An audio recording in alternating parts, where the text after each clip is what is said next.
महापरमहंसाय स्वादित चरण कमल चिन्ह मकरंदाय भक्तजन मानस निवासाय श्री रामचंद्राय नमः।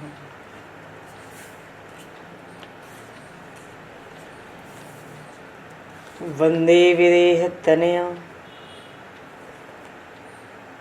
पदपुंडरीकं केशौरसौरभसमाहत योगिचेतं हन्तुं प्रतापमनिशं मुनिहंससेव्यं सन्मानशालिपरिपीत परागपुञ्जम्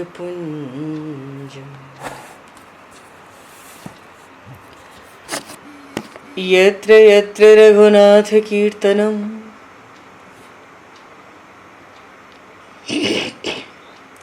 तत्र तत्र कृतमस्तकाञ्जलिं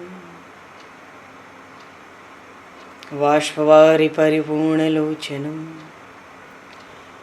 मारुतं नमत राक्षसान्तकं कुन्द इंदुसमदेह उमारमण करुणायन जाहि दीन परनेह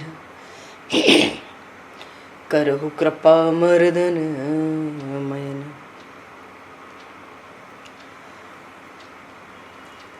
प्रहलाद नारद पराशर पुंडरीक व्यासे अम्बरीश शुक शौनक भीष्म दालभ्याम रुक्मांगद अर्जुन वशिष्ठ विभीषणादीन एतानहं परम भागवतान् नमामि।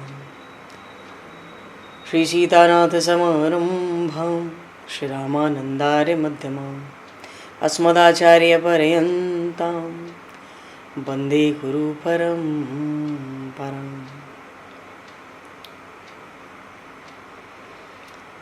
वर्णानामर्थसंज्ञानां रसानां छन्दसामपि मङ्गलानां च कर्तारो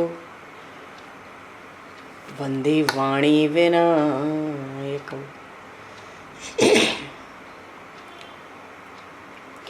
नान्यास्पृहा रघुपते हृदये स्मदीये सत्यं वदामि च भवान् किलान्तरात्मा भक्तिं प्रयक्ष रघुपुङ्गवनर्वरां मे कामादिदोषरहितं कुरु मानसं च। भक्त भक्ति भगवंत गुरु चतुर्नाम वपु एक तिनके पद वंदन के नाशहि विघ्न अनेक। बंधु तुलसी के चरण जिनकी न्यो जग काज कल समुद्र घोरत लगो प्रगट्यो सप्त जहां। श्री गुरु चरण सरोज रज निज मन मुकुर सुधार वर्णो रघुवर विमल यश जोदायक फलचार। हरिशरण श्री राम जय राम जय जय राम।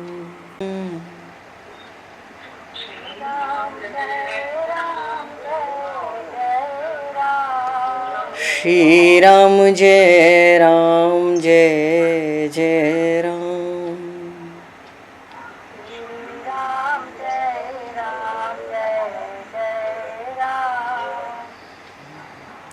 जय सिया राम जय जय हनुमान।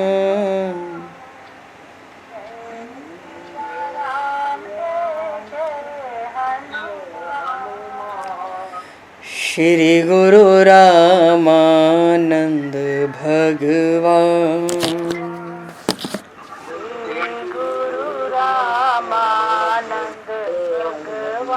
श्री गुरु रामानंद भगवान।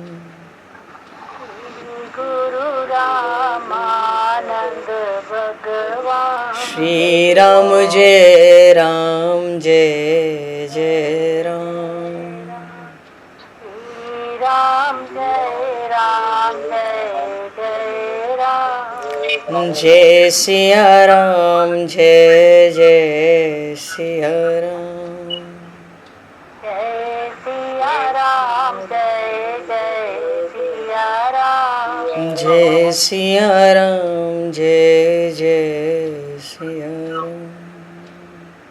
जय सिया राम जय जय सिया राम। बोली सियावर रामचंद्र भगवान की जय।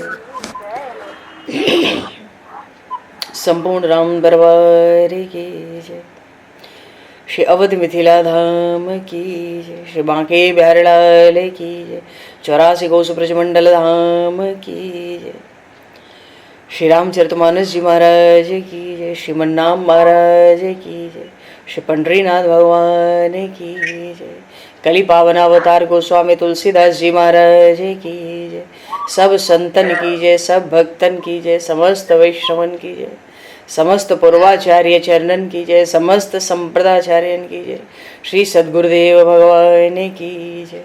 गंगा मैया की जय, जमुना मैया की जय, सरजू मैया की जय, गौ माता की जय, तुलसी माता की जय, पृथ्वी माता की जय, एकाशी महारानी की जय। जय जय श्री सीताराम जय जय श्री राधेश्याम। नमः पार्वती पते हर हर महादेव। हरिशरणम। अनंत कोटि ब्रह्मांड नायक सर्वेश्वर पूर्ण परात्पर ब्रह्म असंख्य कल्याण गुणगणलय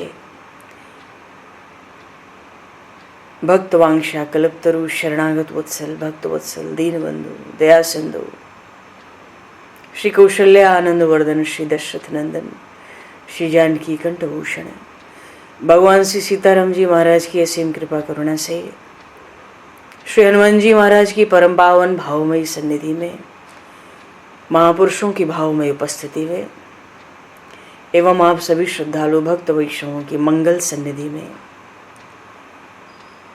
मानव जीवन का सर्वोत्कृष्ट फल भगवत गुणगान भगवत कथा का आनंद हम सभी श्री राम कथा के माध्यम से प्राप्त करने जा रहे हैं। सर्वप्रथम आप सभी भक्त जनों के श्री चरणों में भगवत भाव से सादर वंदन सादर नमन। आप सभी को यथा योग्य जय सिया राम जय जय श्री राधे हरि श्याम जय श्री राम।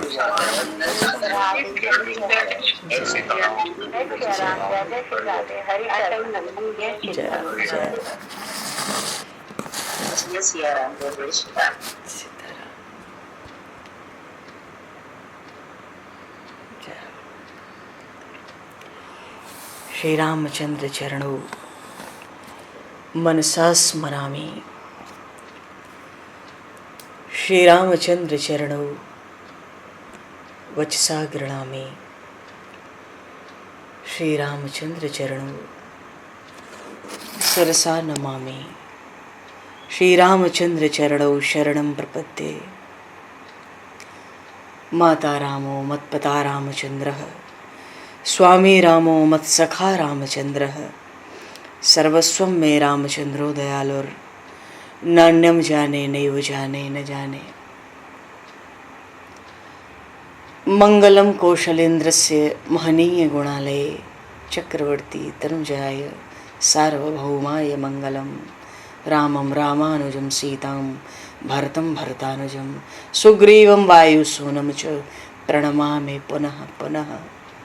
नमोस्तु रामाय सलक्ष्मणाय दिव्यै च तस्मै जनकात्मजाय। याज्ञवल्क मुनि ने भरद्वाज जी से कहा कि हे भरद्वाज, भगवान शंकर ने श्री पार्वती जी से रामावतार का दूसरा एक और कारण कहा, उसको भी सुनो। कैकेय देश का राजा भानु प्रताप और उसके बैरी राजा कपटी मुनि ने ब्राह्मणों से श्राप दिलाकर, तो श्राप कैसे दिलाया? धोखा देकर और माया रचकर। दोनों बातें थी, माया भी रची और धोखा भी दिया।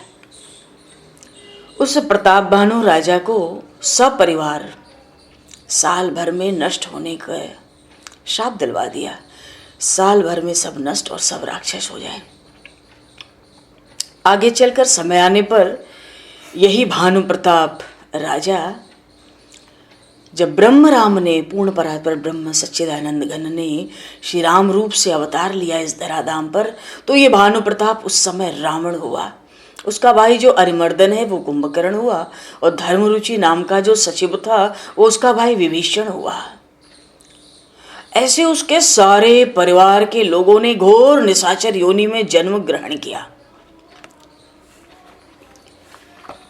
तो पूर्व प्रसंग में थोड़ा सा प्रसंग उसमें शेष रहता है। राजा प्रताप भानु शिकार खेलने के पीछे वन में भटका। शाम होने को आई, वो कपटी राजा मिला। मुनि का तो वेश था, वो राजा था, शत्रु था, और उसने खूब छलबल मीठी मीठी बातें करके उसको बिल्कुल अपना शिष्य, बिल्कुल गुरुजी बन गया, और सारी बातें समझा दी कि देखो छठे श्रवण यह परत कहानी, नास तुम्हार सत्य मम बानी। राजा बड़ा बुद्धिमान था, बड़ा धर्मात्मा, पर मांगा भी तो, उस कपटी ने कहा वर मांगो तो कहता है जरा मरण दुख रहित तनु समर जितय नहीं कोई। अरे काल के विपरीत प्रकृति का विरोध क्यों करते हो? तो उसने कहा वरदान में कि भाई सब तो ठीक है, एक ब्रह्मकुल, एक विप्रकुल छाड़ी महेशा, एक ब्राह्मणों का वंश, ब्राह्मणों का कुल छोड़ के तुम्हें कहीं खतरा नहीं है। तपबल विप्र सदा बरियारा, इसने बड़ा डरा दिया ब्राह्मणों के। मानो कि ब्राह्मण गुस्सा होके एक शब्द अपशब्द भी कह दे तो मानो डर जाए इतना कि अब तो वो शाप देगा और मैं मरूंगा। इतना डरा दिया इसने ब्राह्मणों के शाप को लेकर। कहता है तपबल विप्र सदा बरियारा, तिनके कोपन को रखवारा। इनके पास बड़ा तप होता है, तो इनके श्राप से ही तुम्हारी मृत्यु दिखती है, दूसरा उपाय नहीं है। तो जो विप्रन बस करहु नरेसा, तो हे राजा प्रताप भानु, वो कपटी मुनि कहता है, वो तो राजा है, उसका शत्रु है, परम शत्रु है। दिन रात उसकी छाती राजसुख को याद कर करके जलती है। आज उसका काम बनता सा दिख रहा है, इसलिए कहता है जो विप्रन बस करहु नरेसा। देखो कैसा दुष्ट है। थोड़ा भी शास्त्र का विचार हो कहने सुनने वाले को तो वो समझे कि वो कहता है जो विप्रन बस करहु नरेसा। अरे ब्राह्मणों को कहीं वश में किया जाता है? ब्राह्मणों के तो वश में रहा जाता है। भगवान श्री राम ने परशुराम जी से कहा था जो ब्राह्मणों से डरते हैं वो निर्भय होते हैं।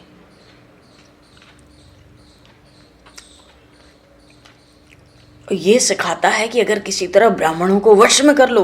अरे ब्राह्मणों की तो आज्ञा में रहते हैं, उनके अधीन रहा जाता है, उनको अधीन किया नहीं जाता है। ये वशीकरण नहीं ठीक है। टोना टुटका मंत्र यंत्र जंत्र, वशीकरण बहुत तरह की चीजें चलती। स्त्रियों का वशीकरण, पुरुषों का वशीकरण, ये तो ब्राह्मणों का ही वशीकरण सिखा रहा है। कितना दुष्ट है, कितनी शास्त्र के विरुद्ध बात कर रहा है।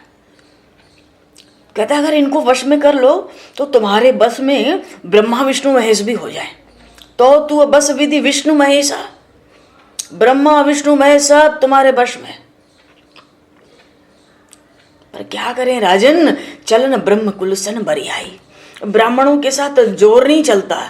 इनको तो प्रसन्न रखो, नहीं तो श्राप ले लो। और विप्र शाप बिनु सुन मही पाला, तोर नाश नहीं कौन काला। बिना ब्राह्मणों के शाप के तुम्हारा नाश किसी भी स्थिति में होगा नहीं। तो राजा तो बड़ा प्रसन्न हुआ कि चलो ये बात तो हो गई कि बस ब्राह्मणों से ही रक्षा चाहिए।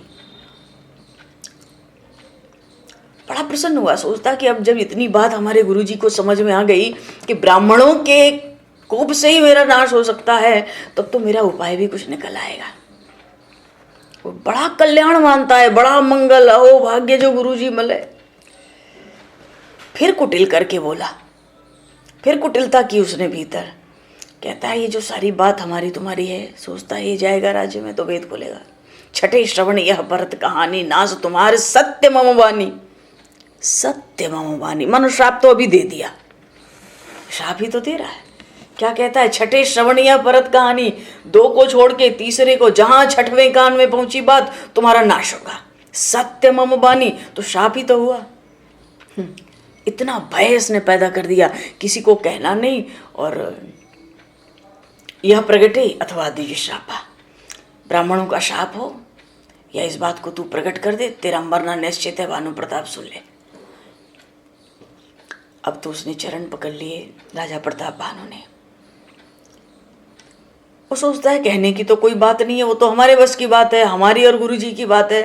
पर कहता है कि एक ही डर डरपत मन मोरा, प्रभु महिदेव शाप अति घोरा। ये ब्राह्मणों का शाप बड़ा भयंकर होता है, इसी से मेरा मन डरता है। अब राजा कहता है, हो ही विप्र बस कवन विधि। अब देखो, मूर्ख के संग मूर्खता का रंग चढ़ा, दुष्ट के संग दुष्टता जगी। हो ही विप्र बस कवन विधि। जिसके मन में यह बात आ जाए ना कि साधु संतों ब्राह्मणों वैष्णवों को वश में कर लो, समझ लो एकदम पतन के एकदम कगार पे खड़ा है। तो वो कपटी मुनि कहता है कि ब्राह्मणों को वश में करने का एक युक्ति है मेरे पास, बिल्कुल लकाटे युक्ति है, पर बड़ी कष्ट देने वाली है। क्योंकि बात यह है कि है तो सुगम, पर मेरे लिए बड़ी दुर्गम है, क्योंकि आज तक मैं कभी किसी के नगर गांव में गया नहीं। मोर जाव तब नगर न हुई, फिर मैं तुम्हारे राज्य में कैसे जाऊं? हाँ, मैं जाऊं और वहां जाकर एक युक्ति करूं तो सारे ब्राह्मण तुम्हारे वश में हो जाए। और तुम इतने प्यारे शिष्य हो, इतनी निष्ठा, इतनी श्रद्धा, इतना विश्वास तुम्हारा, इतना अनन्य प्रेम मुझ में है, जो न जाऊं तब हो ये काजू, तुम्हारा तो मरण होगा। अब क्या करूं, आज तक किसी के गांव घर गया नहीं, न जाऊं तो तुम्हारी मृत्यु दिखती है ब्राह्मणों के शाप से। आज तो असमंजस में पड़ गया। तो उस राजा ने बड़ी प्रेम से बोला कि हे गुरुदेव, नाथ निगम अस नीति बखानी। उसने नीति की बात की। बड़े स्नेह लगुन पर करें, गिर निज सिर नित साधात ऋण धरें। जो बड़े होते हैं, जिनका बड़प्पन होता है, वो छोटों पे बड़ी कृपा रखते हैं। अब देखो ना, पर्वत तो कितने ऊंचे हैं, उनके पर्वतों के ऊपर भी घास फूस जम जाती है, फिर वो धारण करते हैं।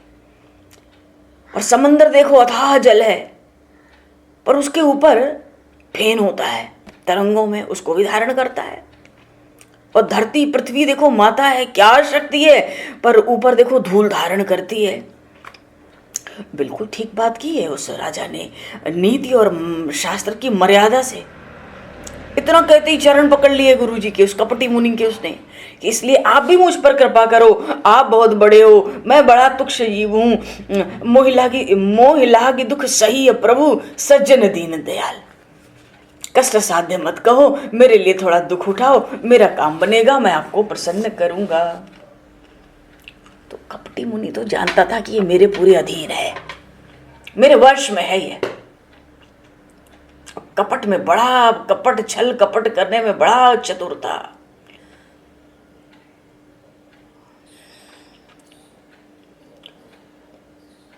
तो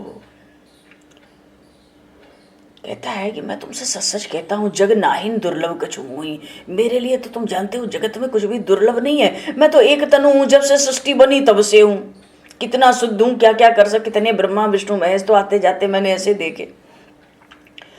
तो क्या कहूं, पर तुम तो मन वचन कर्म से मेरे भक्त हो, और तो तप, अपने तप और अपने मंत्र के प्रभाव से कैसे तुम्हारा काम बना दूं। हाँ, एक बात है राजन, अगर मैं तुम्हारे राजमहल में आकर रसोई मैं खुद करूं और तुम परोसो। किसको? ब्राह्मणों को। पहले निमंत्रण दो, फिर तुम अपने हाथ से परोस परोस के खिलाओ, परस परस के खिलाओ, और मैं रसोई भीतर बनाऊं। तो जो जो अन्न मैं भोजन में बनाऊंगा, उस अन्न को जो जो खाएगा वो सब तुम्हारे वश में हो जाएगा।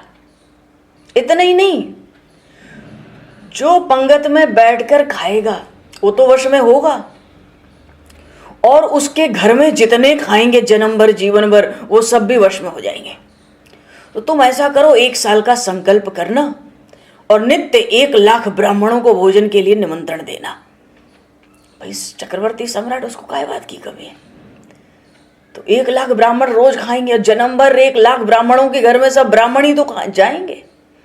ब्राह्मण के घर में दूसरे जाति के लोग कैसे खा सकते हैं? ब्राह्मण को खिलाया जाता है, खाया जाता है। वो जन्म भर जितने खाएंगे वो सब तुम्हारे शिष्य, और एक दिन में 1 लाख, तो साल भर में अलग अलग नए नए ब्राह्मणों को निमंत्रण देना। इस तरह से सृष्टि के सब ब्राह्मणों को तुम्हारे वश में करा दूं। जो जो वश में करने का अर्थ है, जो तुम कहोगे वही करेंगे तब ब्राह्मण। तो रोज नए नए 1 लाख ब्राह्मण बुलाओ, और सपरिवार बुलाना, सपरिवार, और उनके घर जो जो खाएंगे जन्म भर वो सब तुम्हारे। संकल्प करो, और मैं रोज 1 साल तक तुम्हारे लिए रसोई करूंगा। देखो कितना, बात ये है कि होनी कोई टाल नहीं सकता, पर ये कथा बड़ी उपदेशक है। हम विचार करें कि कितने प्रसंग तो बड़े संक्षेप में आकर चले गए, भारी प्रसंग थे। मनु शतरूपा जी का प्रसंग 3-4 दोहों में हो गया, नारद जी का 8-10 दोहों में हो गया, कुछ तो चर्चा में हो गए, स्मरण से हो गए। ये प्रसंग लगभग 25 दोहों में रामचरितमानस में आया है। क्यों आया है, क्यों इतना विस्तार है? 2 बात कहते और प्रताप भानु रावण हो गया था। ये बड़ी उपदेशक कथा है। गोस्वामी जी को पता था कि कलयुग आ चुका है। अब यहां भ्रष्टाचार बहुत है, हालांकि सब कुछ मूल रूप से सब सदग्रंथ प्रकट हैं, पर कलयुग के दोष बताए ना काकभूषुंडी जी ने उत्तरकांड में पीछे, कलयुग के लक्षण। मानो उन लक्षणों को देखते हुए ये कथा रखी है कि भाई भक्ति के मार्ग में, अध्यात्म के मार्ग में चलना है तो पैर फूंक फूंक के रखो, अपने आचार्यों को पकड़ो, गुरु करो तो आचार्य परंपरा से करो। हम जिन परमात्मा के चरणों में बैठे हैं, समस्त सुख उन परमात्मा के चरणों से ही मिलते हैं, वहीं से निकलते हैं। और फिर भक्ति में माया विघ्न डालती ही है, कभी पाप के रूप में, कभी पुण्य के रूप में, कभी कुसंग के रूप में, कभी भजन के रूप में। ये बड़े रहस्य की बात है। पाप के रूप में माया आती है, हम खुद समझते हे भगवान कोई पाप आया, भजन छूटा, कथा छूटी, सत्संग छूटा, ध्यान छूटा, नाम छूटा, नियम छूटा। पर जब वो पुण्य के रूप में आती है, कभी कभी भक्ति के रूप में भी माया आती है, तो वो बड़ी मीठी लगती है, एकदम आंख बंद होती है, बहुत मीठी लगती है। शास्त्रों में एक एक जो भजन हो तो शास्त्रीय विधि से और शास्त्रीय विधान से, श्रुति स्मृति पुराणादि पंचरात्र विधिक विना एकांत की हरेर भक्ति उत्पादाय व कल्पते। वो सब उत्पात है। आज चाहे 20 साल बाद पता पड़ता है उत्पात भी चल रहे हैं बहुत। ये वही कथा है। कहता है शयन, अब तुम शयन करो और तुम चिंता मत करो, मैं तो ये करूंगा। महाराज हम तो चले जाएंगे, आप कैसे आओगे? मेरी चिंता मत करो, मैं इस वेश में नहीं आऊंगा। अरे वेश बनाना तो उस कपटी का काम है, कहो तो दिन रात वेश बदले, वो कपटी तो है ही। कहता इस वेश में नहीं आऊंगा, और वहां पर आके तुम्हारा जो पुरोहित है ना, उसको यहां रख दूंगा 1 साल, और उसी का वेश बना के रसोई करूंगा। मैं अपनी माया करके ये सब काम मैं कर लूंगा। अभी तक धोखा दे रहा था, अब माया करने की बात करता है। ये दुष्ट है। और तप के बल से तुम्हारे जो पुरोहित है, ताकि राजा को बुरा न लगे, तुम्हारे पुरोहित को, रसोइये को मैं अपने रूप में यहीं रखूंगा। लोग सोचेंगे 1 साल तक यही तपसी मुनि है, 1 वर्ष वो यहां रहेगा, मैं रसोई करूंगा और तुम्हारा सब काम बना दूंगा। अब चलो, अब जाके तुम सो जाओ, और अब 3 दिन बाद हम लोग मिलेंगे। क्यों महाराज? सुबह भेंट नहीं होगी, चरण कमल के दर्शन नहीं होंगे, वो कहता है नहीं, मैं अपने तप बल से तुम्हारे घोड़े के साथ तुमको सोते सोते ही तुम्हारे राजभवन में पहुंचा दूंगा। फिर 3 दिन बाद हमारी तुम्हारी भेंट होगी राजभवन में। मैं पुरोहित के रूप में आऊंगा। 3 दिन बाद मैं मिलके तुमको सारी बात अंदर की कहूंगा, तुम पहचान जाना मुझे, और तुम्हारे रसोइये को मैं यहां रख दूंगा अपने रूप में। एकांत में बुला के कथा सुनाओ, जो पहचान जाना। अब जाओ, सो जाओ। तो राजा तो बहुत परिश्रम किया था, दिन भर का थका था, बड़ी प्रगाढ़ निद्रा में सो गया। पर उसको नींद कैसे आवे? अब तो उसको आगे की बात बनानी है। सो किमि सोव, सोच अधिकाई, उसको तो बड़ी चिंता है।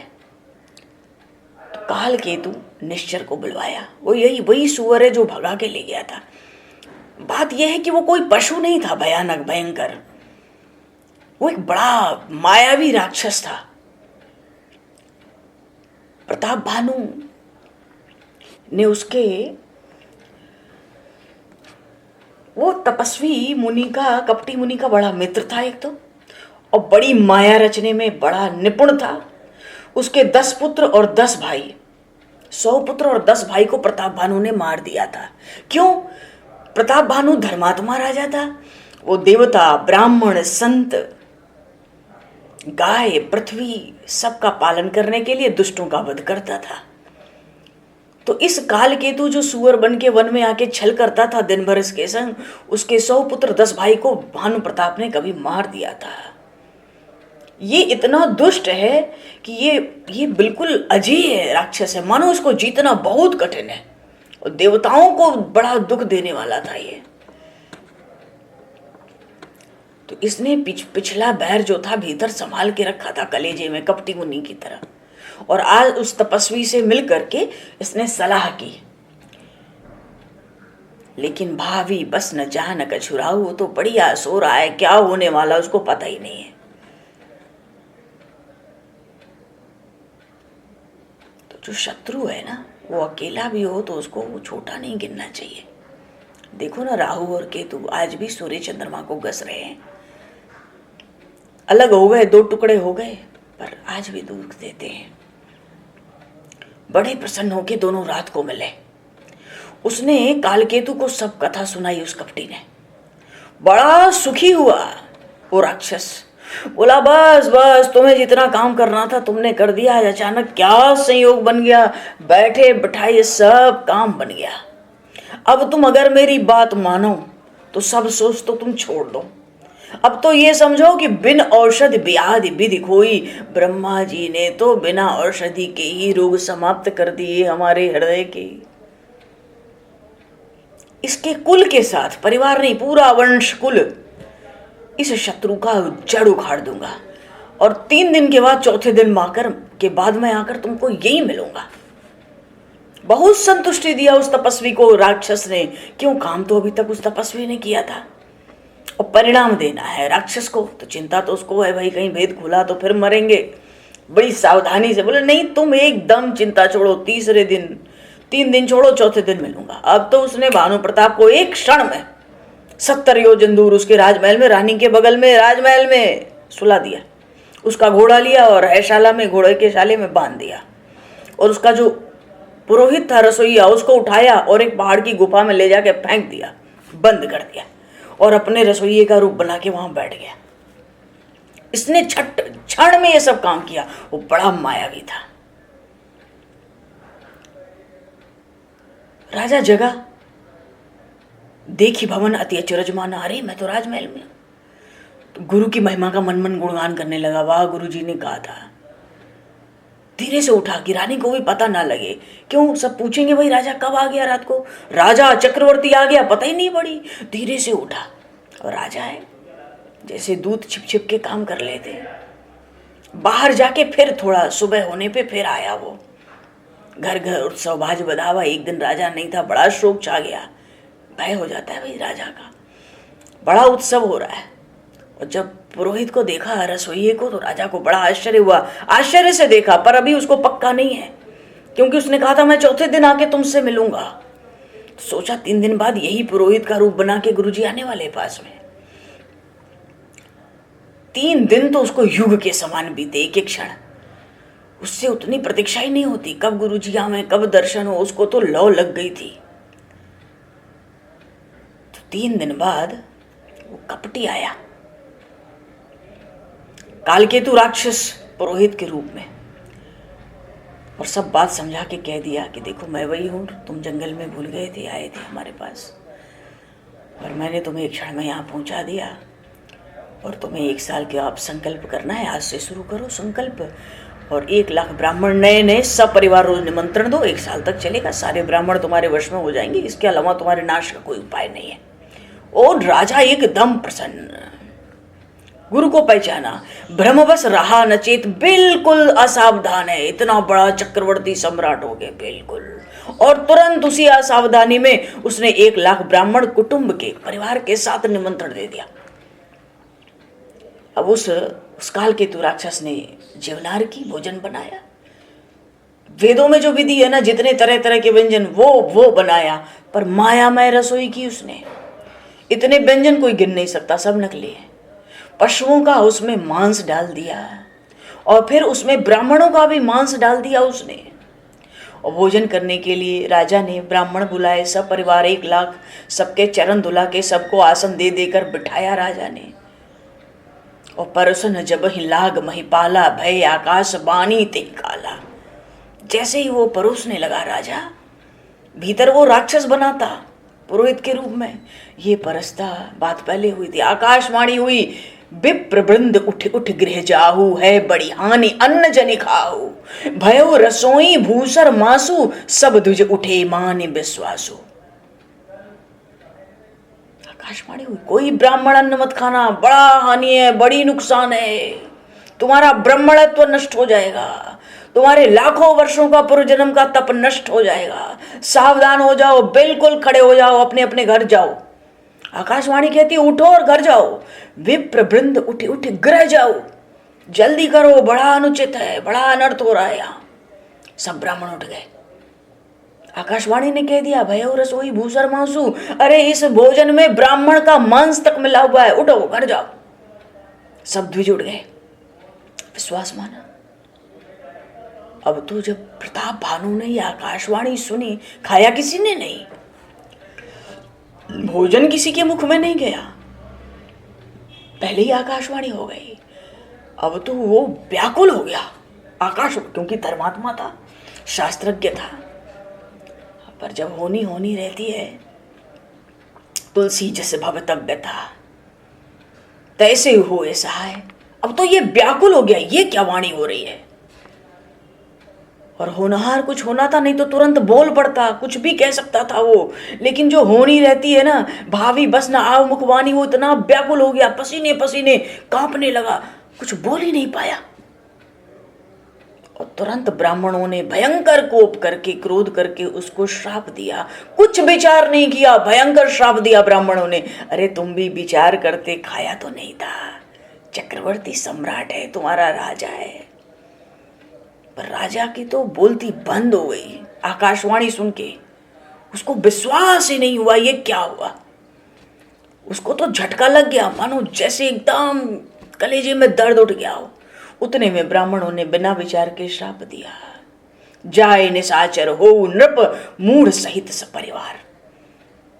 तू हम सबका ब्राह्मणत्व नष्ट करना चाहता था, अरे वो तो देवता ने हमें बचाया, जा तू अपने कुल परिवार के साथ राक्षस हो जा। और हे नीच क्षत्रिय, वो ब्राह्मण कहते तू बड़ा नीच है, हम तो तुझे धर्मात्मा समझते थे। तूने ब्राह्मणों को बुलाया और सबको नष्ट करने के लिए इतने ब्राह्मणों को एक साथ बुलाया, फिर भी ईश्वर राखा धर्म हमारा, परमात्मा ने हमारे धर्म को बचा लिया। पर तू तो अपने परिवार के समेत 1 वर्ष के भीतर नष्ट हो जाएगा। संबत मध्य नाश तब हो, जल जाता न रही कुल को। तेरे कुल में तुझे जल देने वाला तुम लोग को कोई नहीं बचेगा। तो दूसरी बार फिर से आकाशवाणी हुई, ब्राह्मणों ने जब भयंकर श्राप दिया, 1 वर्ष के भीतर ही सब कुछ तेरा नष्ट होगा, कोई जल देने वाला नहीं बचेगा एक दूसरे को। फिर आकाशवाणी हुई, विप्रहु श्राप विचार न देना। हे ब्राह्मणों, आपने विचार करके श्राप नहीं दिया, नहीं अपराध भूप कछु कीन्ना, इस राजा का कोई अपराध नहीं है। ब्राह्मण तो आश्चर्य में पड़ गए उस आकाशवाणी को सुनकर, पर राजा को जब होश हुआ तो वो रसोई में गया। तहन असन नहीं विप्र सुआरा, न तो रसोईया था न तो भोजन था, क्योंकि वो तो मायामय रसोई थी। राजा लौटा, मन सोच अपारा। सब प्रसंग अब उसने ब्राह्मणों को सुनाया और एकदम व्याकुल होके त्रसित होके पृथ्वी पर गिर गया। ब्राह्मणों ने कहा, देखो भूपति भावी मिटे ही नहीं, जतपि न दूषण तोर। तुम्हारा दोष नहीं है, पर जो होना है वो तो होता है। अब तो वाणी निकली गई है, अब हम कुछ और उपाय करें तो उपाय भी बाद में होगा, राक्षस तो बनना पड़ेगा कि अन्यथा होई नहीं विप्र शाप अति घोर। अब हम तुम्हारी कोई मदद कर नहीं सकते। इतना कह के ब्राह्मण तो लौट गए। ये समाचार पूरे नगर में फैल गया, उसके राज्य में सबको बड़ी चिंता व्यापी। सब देवताओं को ही अपशब्द कह रहे हैं, हमारा राजा इतना बढ़िया था, श्राप दिलवा के सब नष्ट कर दिया। अरे कहां तो हंस था और इसको श्राप दे के कौवे के समान बना दिया। और उधर उस कालकेतु राक्षस ने क्या किया, पर्वत में जहां पे भीतर डाला था पुरोहित को, वहां से लाके राजभवन में फेंक दिया। और अपने तो गया उस कपटी मुनि के पास, उसको खबर की, शाप दिलवा दिया, काम बन गया। 1 साल के भीतर वो उसका मरना निश्चित है। बस उस कपटी मुनि ने, था तो क्षत्रिय राजा, बैरी भीतर से, बैरी पुनि क्षत्रिय पुनि राजा, बड़ा भयंकर होता है।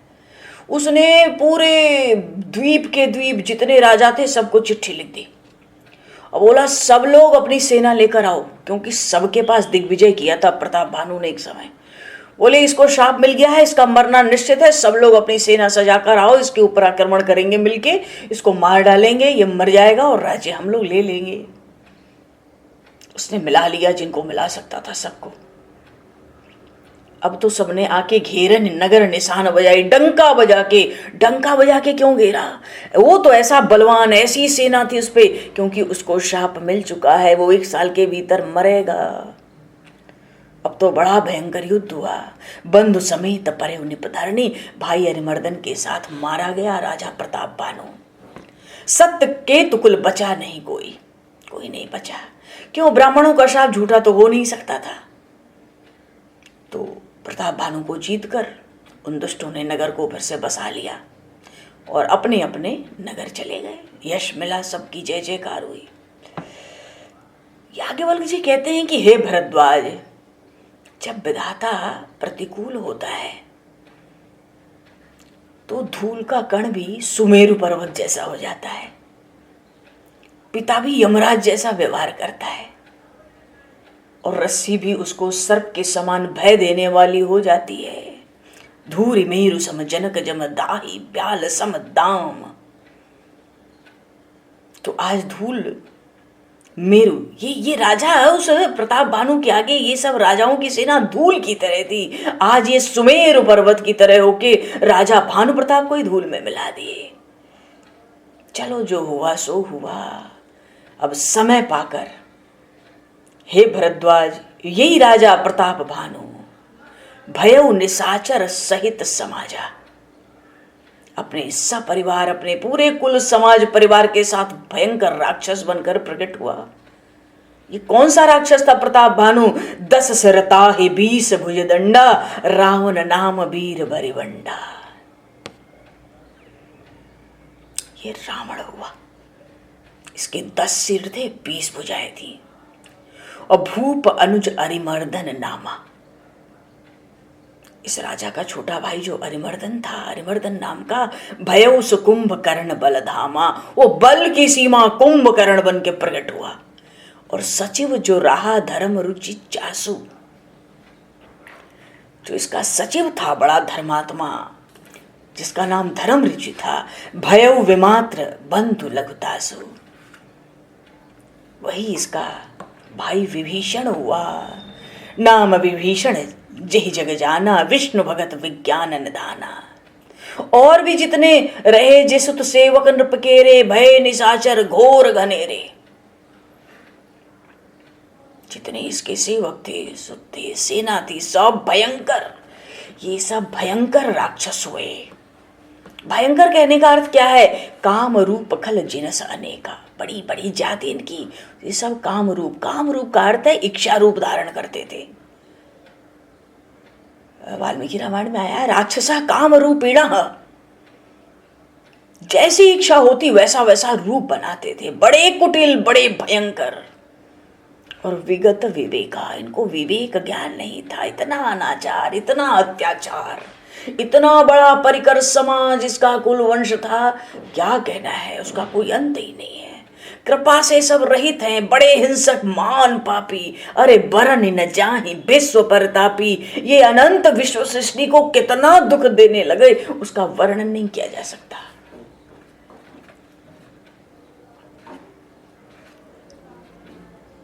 तो ये रावण हुआ, प्रताप भानु।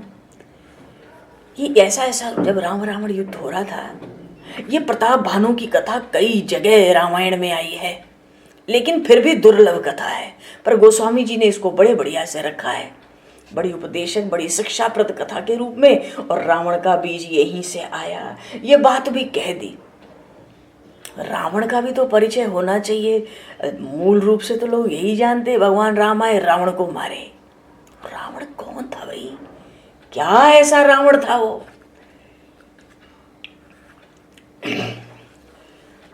तो एक बार राम रावण युद्ध हो रहा था, तो रावण ने देखा कि भाई हमारी तो कुछ नहीं चल पा रहा है, क्या उपाय करें कि ये मारे जाएं दोनों तपस्वी, ये हथियार डाल दे, क्या उपाय करें? तो उसने जितने राक्षस थे अपने को और सबको गाय के रूप में प्रकट कर दिया रावण ने। और गाय, बड़ी बड़ी सींग वाली, तीखे तीखे सींग वाली गाय दौड़ने लगी राम जी की सेना पर, तहस नहस करने लगी बानर भालुओं को। अब धनुष लेके भगवान खड़े हैं, लखनलाल भी धनुष लेके खड़े हैं और हाथ जोड़ के खड़े हैं। गाय है भाई, अवध्य है, गाय को कौन मार सकता है? अब तो वो सारी सेना ही डस्ट करने लगी। वो गाय मिलके, वो राक्षसी थे, रावण पे बुद्धि तो बहुत थी। गाय को रूप धारण करके वो राक्षस सेना का नाश करने लगे। विभीषण जी आए प्रभु के पास और भगवान के पास आकर कहा, महाराज क्या करते हो? तो भगवान ने कहा कि विभीषण जी आप देख रहे हो ये सब गाय हैं और इतना सेना का नाश हो रहा है और हम देख रहे हैं, हम कुछ कर नहीं पा रहे हैं। तो बोले महाराज गाय काहे के? ये गाय नहीं, सब राक्षस हैं। भगवान बोले वो तो मैं जानता हूं। तो बोले जैसे सब माया एक बाण में काटते हो, उनको काट डालो सबको। बोले नहीं काट सकता, मुझे पता है ये राक्षस हैं, पर मैं एक बाण से इन पर प्रहार कर ही नहीं सकता। मैंने तो धनुष बाण ही छोड़ दिए। माया तो तब कटेगी जब मैं बाण चलाऊंगा, बाण मैं चला नहीं सकता गायों पर। विभीषण जी को बड़ी चिंता हुई, ये तो गजब काम हो गया भाई, ये तो रावण मानो सफल हो गया अंत में, बिल्कुल मौके पर। विभीषण जी ने कहा सुनो महाराज, आप व्याघ्र बाण चलाओ। भगवान भी अपने जनों की परीक्षा लेते रहते हैं, कितनी ईमानदारी से हमारे साथ युद्ध कर रहा है भाई के विरुद्ध। भगवान ने व्याघ्र बाण चढ़ाया तो जितने बाण, लाखों लाखों बाण एक बाण से निकलते और सब बाघ का रूप लेके दहाड़ मारते। सारी गईये दौड़ के भाग गई उल्टा लंका में, लंका की तरफ सब गाय भागने लगी। भगवान ने बाघ छोड़े लाखों लाखों बाण से, और बाण तो जब भगवान छोड़ते वापस तर्कस में वापस आ जाता था, निशंग में आ जाते थे बाण लौटकर। विचित्र बाण चलते थे, विचित्र युद्ध हुआ राम रावण युद्ध, अद्भुत, बड़ा आनंददायक। वो युद्ध नहीं, बड़ा आनंददायक युद्ध है। कहने का भाव है, ये जो कह रहे हैं महर्षि याज्ञवल्क्य काम रूप खल जिनस अनेका, ये बड़ा एक शारमय रूप बनाते हैं।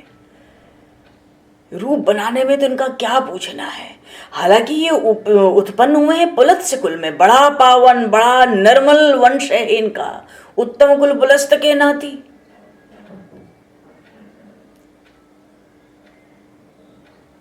महर्षि पुलस्त ब्रह्मा जी के पुत्र हैं, इनके नाती हैं, ये सब पौत्र हैं। तो वंश तो ऐसा है सब ब्राह्मण, पर स्वभाव अपने व्यवहार से आचरण से भयंकर राक्षस है सब। काम रूप खल, लेकिन है तो उत्तम पुलस्त्य कुल के, अत्यंत पवित्र निर्मल कुल है, अनुपम कुल है इनका, कोई उपमा कह नहीं सकते कितना सुंदर कुल है इन रावण का, राक्षसों का।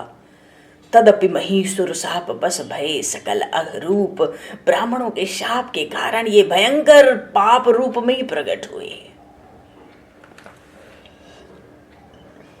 और इस रावण ने लगभग 71 चतुर्युगी, 71 बार चारों युग बीत जाए, सतयुग त्रेता द्वापर कलयुग, लगभग इतने समय तक इसने राज्य किया, ऐसा वर्णन मिलता है। तो रघुवंश में भगवान श्री राम से बहुत पहले एक राजा हुए, महाराज अनरण्य। अनरण्य राजा महाराज अनरण्य हुए। उन्होंने रावण को शाप दिया था। इससे ये भी बात सिद्ध होती है कि रावण राम जी के बहुत पहले प्रकट हुआ था। रावण ने वेदों का भाष्य भी किया था। रावण के द्वारा निर्मित अनेक तंत्रों की भी चर्चा मिलती है। अरे असाधारण विद्वान था वो, असाधारण बलवान था वो। इंद्र वरुण कुबेर यम अग्नि सूर्य चंद्र वायु सब देवता को उसकी आज्ञा माननी पड़ती थी। और आज के शब्दों में कहें ना, आज के शब्दों में कहें तो वो इतना बड़ा वैज्ञानिक था, वो इतना बड़ा वैज्ञानिक था रावण, कि पृथ्वी समुद्र अग्नि वायु अंतरिक्ष और भी सब पर उसने नियंत्रण कर लिया था।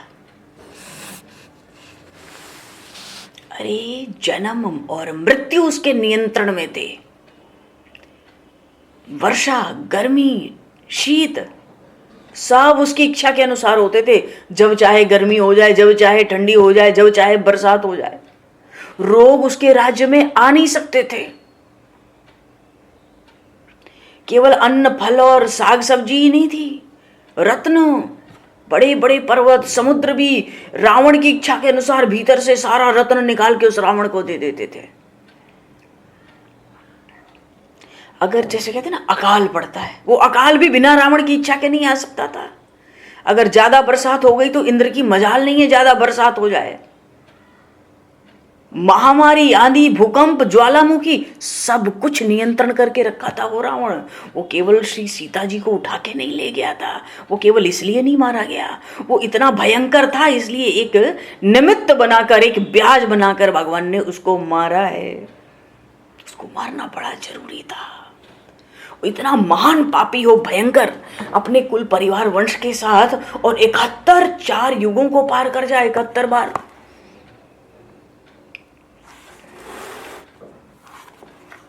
ऐसी हालत उसने कर दी थी। ये जो धूमकेतु ग्रह होता है ना, या ग्रहों की जो गति है, सब पर रावण अंकुश रखता था। जिसका चाहे ग्रह बदल दे, जिसका चाहे जन्म स्थान बदल दे, जिसका चाहे कुंडली बदल दे, जिसका चाहे भाग्य बदल जाए। जन्म मृत्यु से लेके काल वाल सब कुछ उसके वश में था।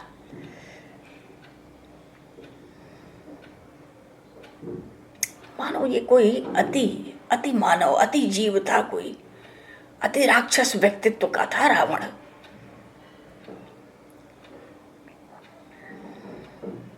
तो भागवत में भी ये रावण का जिक्र है।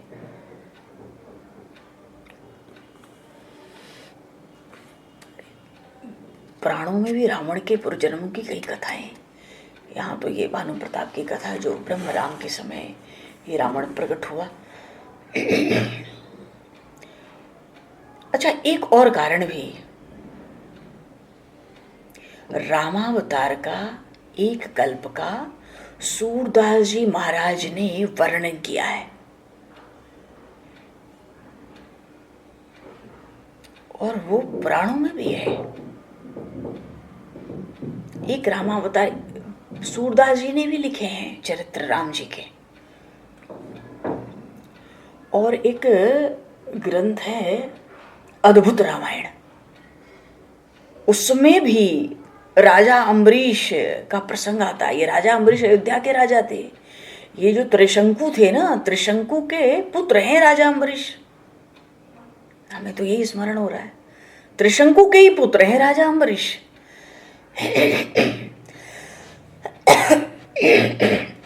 भैया इतनी इतनी कथा है इन रामचरित्रों का, सच में कोई आर पार नहीं है। कहाँ से शुरू करें, कहाँ से लें, कहाँ रखें, कहाँ उठाएं। 4 कथा ध्यान में आएगी, कहने में एक आएगी, 4 तो छूट जाएंगी। छूट नहीं जाएंगी, स्मरण में आ जाती हैं, घूम फिर के कुछ न कुछ आ जाता है। इतना भाव यह है कि इतना अपार रामचरित्र है कि एक एक प्रसंग पर हे प्रभु आप ही की प्रेरणा से ये संभव है।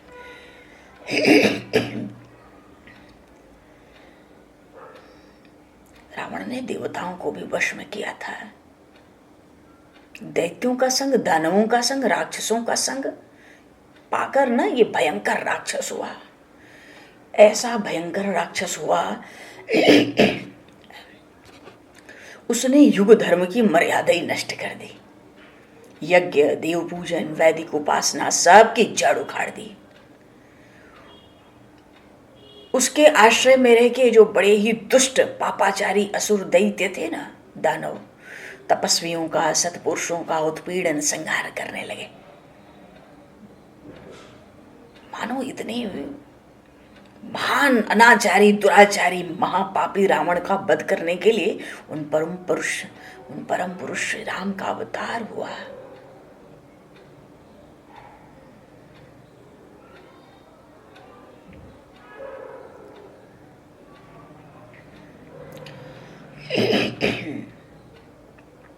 हरि शरणम। चलो जी, आज तो यहीं पर भगवान राम ने, परम पुरुष श्री राम ने अवतार लिया।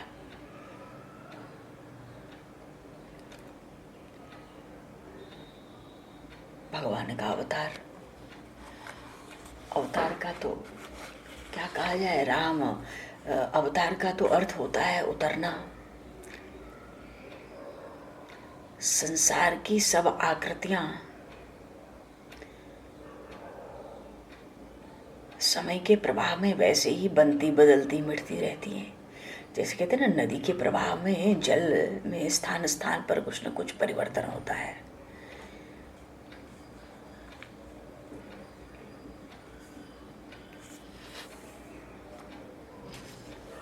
अवतार भगवान का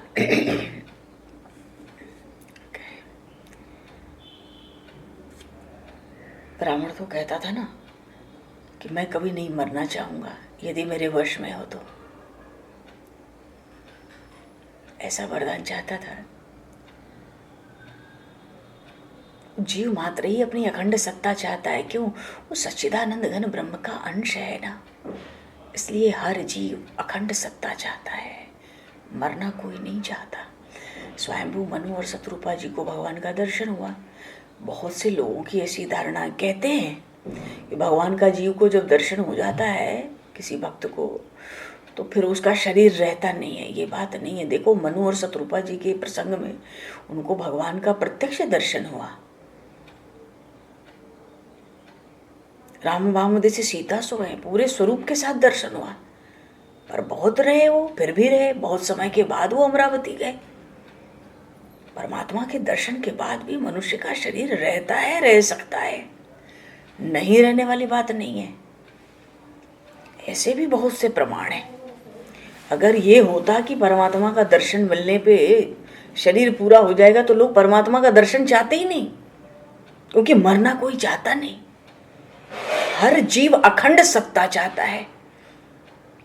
रावण ही क्यों, हर जीव अखंड सत्ता चाहता है, सत्य चाहता है।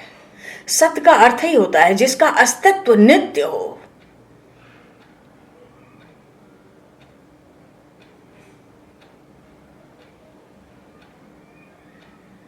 कोई दुख नहीं पाना चाहता, हर कोई अखंड आनंद पाना चाहता है। तो हमारे पास ईश्वर ने शरीर दिया और भावनाओं के लिए हृदय दिया, बुद्धि भी दी है। 3 बातें हैं। भगवान अवतार ले रहे हैं, लेने जा रहे हैं, हम बड़ी तेजी से उधर बढ़ रहे हैं।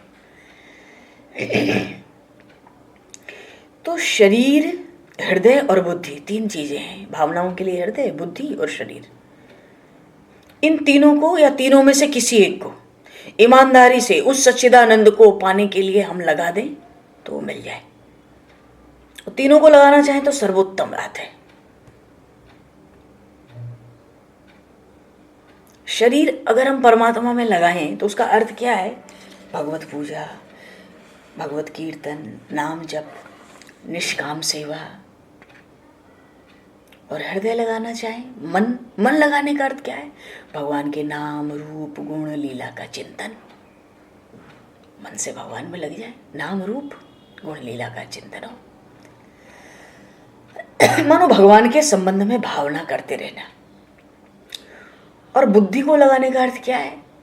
भगवत तत्व का विचार, कण कण में परमात्मा है, इसका विचार। बोलिए श्री भक्त वत्सल भगवान की जय। समय बहुत हो रहा है, आगे का प्रसंग भगवत प्रेरणा से आगे लिया जाएगा। ये तो प्रसंग पूरा हो गया और राक्षसों का भी क्रम आगे बढ़ चुका है, चल चुका है, आ चुका है रावण। इसकी आयु बड़ी लंबी है।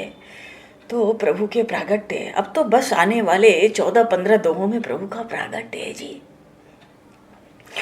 बोलिए श्री भक्त वत्सल भगवान की जय, श्री राम राजा सरकार की जय।